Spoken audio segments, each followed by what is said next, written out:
আজ আমরা জানব বাংলাদেশের শীর্ষ 5টি দুর্নীতিগ্রস্ত প্রতিষ্ঠান সম্পর্কে। চলুন জেনে নেওয়া যাক।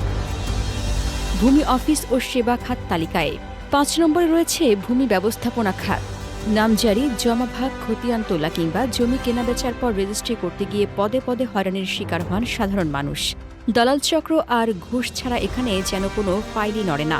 সাধারণ আয়ের মানুষকে সেবা দিতে গিয়ে অনেক সময় অতিরিক্ত অর্থ গুনতে হয়। বিচারিক সেবা 4 নম্বরে রয়েছে। বিচার বিভাগ বা বিচারিক সেবা ন্যায় বিচার প্রাপ্তির প্রক্রিয়া দীর্ঘায়িত হওয়া এবং আইনি প্রক্রিয়া পরিচালনার নানা পর্যায়ে অনিয়মের অভিযোগ দীর্ঘদিনের। বিশেষ করে নিম্ন আদালতে মামলার তারিখ পাওয়া, জামিন কিংবা প্রয়োজনীয় নথিপত্র তুলতে সাধারণ বিচার প্রার্থীদের বড় অঙ্কের আর্থিক লেনদেন বা দালালের শরণাপন্ন হতে হয়, যা বিচার পাওয়ার অধিকারকে সংকুচিত করে। আইন প্রয়োগকারী সংস্থা তালিকার 3 নম্বরে অবস্থান করছে বিভিন্ন আইন প্রয়োগকারী সংস্থা।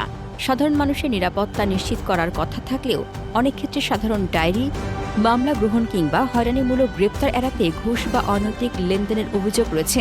প্রান্তিক ও সাধারণ মানুষ প্রায়ই এ খাতের দুর্নীতির সবচেয়ে বেশি ভুক্তভোগী হন। বাংলাদেশ সড়ক পরিবহন কর্তৃপক্ষ BRTA দুর্নীতির সূচকে দ্বিতীয় অবস্থানে রয়েছে BRTA। ড্রাইভিং লাইসেন্স প্রাপ্তি, ভেহিকল ফিটনেস সার্টিফিকেট এবং গাড়ির রেজিস্ট্রেশনের মতো অতি প্রয়োজনীয় কাগজগুলোতে দালাল ছাড়া সেবা পাওয়া যেন অসম্ভব। নির্ধারিত ফির বাইরে অতিরিক্ত অর্থ প্রদান না করলে প্রতিটি ধাপে দীর্ঘসূত্রিতা তৈরি করা হয়। পাসপোর্ট অফিস বাংলাদেশের সবচেয়ে দুর্নীতিগ্রস্ত খাত হিসেবে শীর্ষে রয়েছে পাসপোর্ট সেবা।